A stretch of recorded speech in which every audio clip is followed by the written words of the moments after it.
মেলা যাওয়ার জন্য আমি রেডি হচ্ছি। এখানে আমি চুলটা আঁচড়াতে বাকি ছিল, চুলটা আঁচড়ে নিলাম বেশ ভালো করে।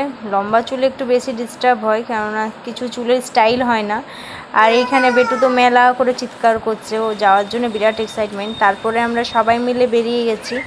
আমরা এখানে বাড়ির সবাই গেছি, আমার বড় দিদি, ছোট দিদি, ছোট ভাগ্নি, বড় ভাগ্নি, তারপরে ছোট জিজু, সবাই মিলে একসাথে।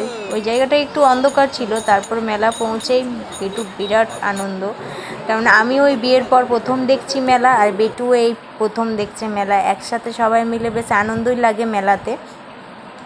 এরপরে বেটু আর আমার ছোটো ভাগ্নি বলছে আমি এই গাড়িতে চাপবো, তো দুজনেই চেপে গেছে। আমার বেটু দেখুন কি সুন্দর স্মাইল দিচ্ছে, দারুণ লাগলো না স্মাইলটা?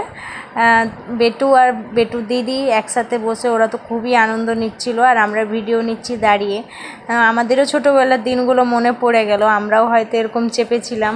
তখন তো আর ফোন ছিল না, এখনকার যেমন ফোন হয়েছে সব ভিডিও স্মৃতি রয়ে যাচ্ছে, আর আমাদের সেই স্মৃতি নেই এখন, ওগুলো আমরা কল্পনাতেই ভাবি। আমরা সবাই এখানে দাঁড়িয়ে আছি, ব্রেক ডান্সে যাবো বলে টিকিট কাউন্টারে গেছে আমার হাজব্যান্ড টিকিট কাটতে, আর আমার শাশুড়ি মা চলে এসছে দেখতে যে এরা চাপবে কী করে, বনবন বনবন করে ঘুরছে, তো এরা পারবে তো সেটাই ভাবছে আমার শাশুড়ি মা, আর খুঁজেও বেড়াচ্ছে যে আমরা কোথায় আছি।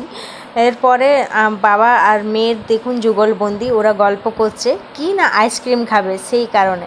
তো এখানে আমার মেয়ে আইসক্রিম নিয়ে নিয়েছে, আইসক্রিম ও খাচ্ছে আর দেখছে চারিদিকটা যে ওকে কেউ দেখছে কি দেখছে না, মুখে একবার করে নিচ্ছে আর একবার করে দেখছে, অবস্থা কি। তারপরে ওর বাবা ওকে বুলিয়ে বুলিয়ে খেয়ে নিচ্ছে যে ওকে দেবো না, ঠান্ডা লেগে যাবে, কেননা ঠান্ডা গরম ছোটো বাচ্চা যেহেতু সেই কারণেই। এরপরে আমি এখানে চলে এসেছি ভুরিভোজ করতে, মেলা মানে তো কিছু খেতেই হবে। আর খাওয়ার পরই আমার মেয়ের কাণ্ড দেখুন, নিজেই একা একা খেলছে, মেলাতেও বিরক্তি খেয়ে গেছে কেননা এত ভিড়। ওর পিসেমশাইয়ের সাথে খেলছিল, তারপরে আবার যাওয়ার সময় বাড়ি ফেরার সময় আইসক্রিম, তো ও এতই আইসক্রিম পছন্দ করছে যে ওর বাবা ওকে একটার পর একটা কিনে দিচ্ছে, কিন্তু ওর বাবাই খেয়ে নিচ্ছে যেটা। এখানে সবাই মিলে আমরা এখানে আইসক্রিম খেলাম, এরপরে আমার বেটু নিল আরেকটা আইসক্রিম। দেখছেন আইসক্রিম খাওয়ার ধুম, বাপরে। এরপরে সবাই আমরা বেরিয়ে গেলাম, ব্যাস মেলা শেষ, বাই বাই।